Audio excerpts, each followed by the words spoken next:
Այդքանը կարամ ասեմ։ Դուք եք այստեղ աշխատում։ Հա, իհարկե 8 տարի արդեն աշխատում եմ։ Սա ուղղակի, չգիտեմ, խոսքեր չեմ գտնում այս ամենը մեկնաբանելու համար։ Տեսնում եք ժողովրդի վիճակը։ Ասել եմ եւ նորից կկրկնեմ, նույնիսկ կոവിഡ്ի ժամանակ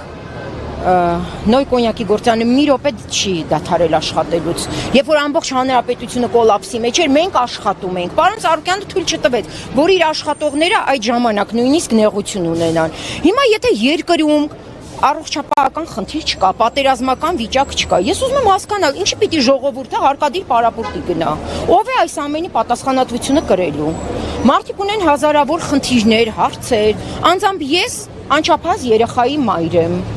Եվ իմ երեխայի միակ խնամքը ինձ վրա է։ Ու ես չասեմ այստեղ ամեն մարդ յուրաքանչյուրն ունի իր խնդիրները։ Ինչի համար մենք պետք է այս ամենի պատասխանը տանք։ Այո, աջակցում ենք պարոն Ծառուկյանին, աշխատում ենք իր մոտ, գոհ ենք, շնորհակալ ենք, բնականաբար պիտի աջակցենք մեր գործատուին։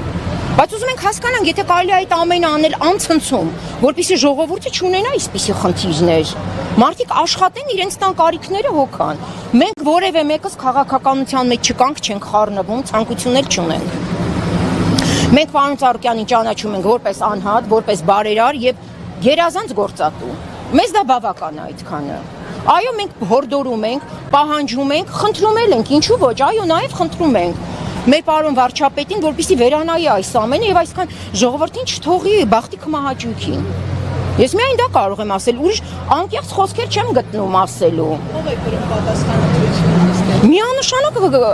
պետությունը, ով պիտի կրի այս ամենի պատասխանատվությունը։ Իհարկե, մեզ մեր գործատուն չի նստացրել տանը։ Մենք մեր գործատուի հետ խնդիր չունենք, սա պետական մակարդակով այս ամենը արվում։ Ուզում ենք հասկանանք ինչի համար։ Ինչով եք պայմանավորում, ինչի վրա։ Ես քաղաքական մեկնաբանություններ չեմ տա, ես երբևէ չեմ եղել քաղաքականության մեջ, չեմ էլ ուզում որևէ ինչ-որ ավելնորդ բան ասել, դա համապատասխան մարմինները, դա իրենց գործն է, թող իրենք զբաղվեն դրանով։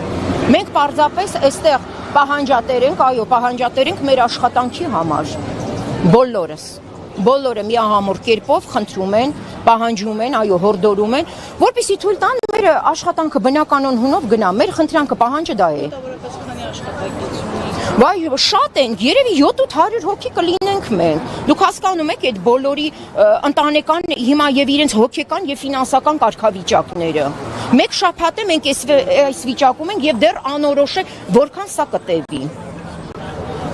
Ես չգիտեմ, ասեք։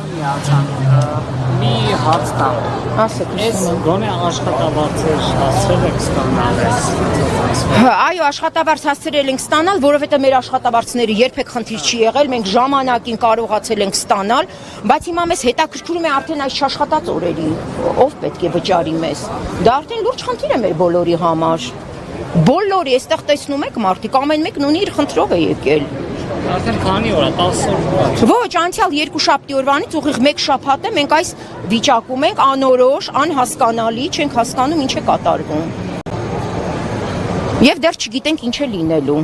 Այ ամենացավալին դա է։ Իսկ քանի աշխատող։ Շատ են, երևի 700 հոգի կլինեն, էլ այդպես հստակ չեմ կարող ասել, բայց բավականին շատ են։ Հիմա խնդրում ենք, պահանջում ենք, այո, թող թույլ տան մենք աշխատենք, մնացած պետական մարմինները իրենց գործը էլի թող կատարեն։ Մենք դեմ չենք, մենք իրավասու չենք որևէ հարց լուծելու կամ ասելու, բայց սրան էլ ձև կա, սահման կա։ Այս ամենը պետք է ցիվիլ կուլտուրական ձևով արվի, ոչ պես պարզապես զմռսել եւ ժողովրդին թույլ չտալ, որպեսզի ներս մտնեն։ Իսկ այդ օրվա իրադարձությունները կհիշեք, ուղղակի տենց եկան, փակեցին։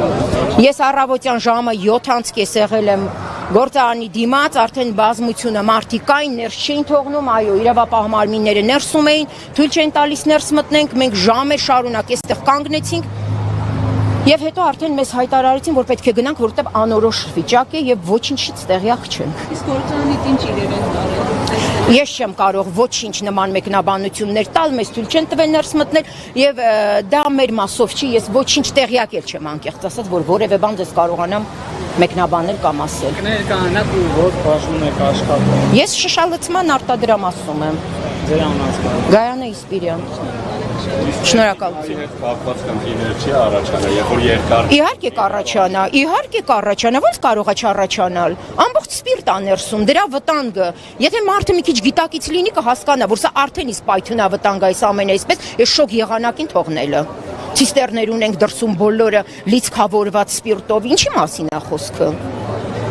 Մնացածն էլ ես ասել եմ եւ նորից կրկնում եմ, թողնում եմ մեր կառավարության, մեր վարչապետի խղճին, այսքան մարդու այս անհասկանալի վիճակը, գործազրկությունը։ Մնացածը թող պետությունը, պարոն վարչապետը շատ միշտ ասում էր Հայաստանի Հանրապետության հպարտ քաղաքացիներ, դե ուրեմն թույլ տվեք, որ մենք հպարտ կարողանանք քայլենք մեր հանրապետությունում։ Մենք ոչինչ ձեզանից չենք ուզում, մենք միայն մեր աշխատանքն ենք ուզում, ուրիշ ոչինչ չենք ուզում։ Շնորհակալություն։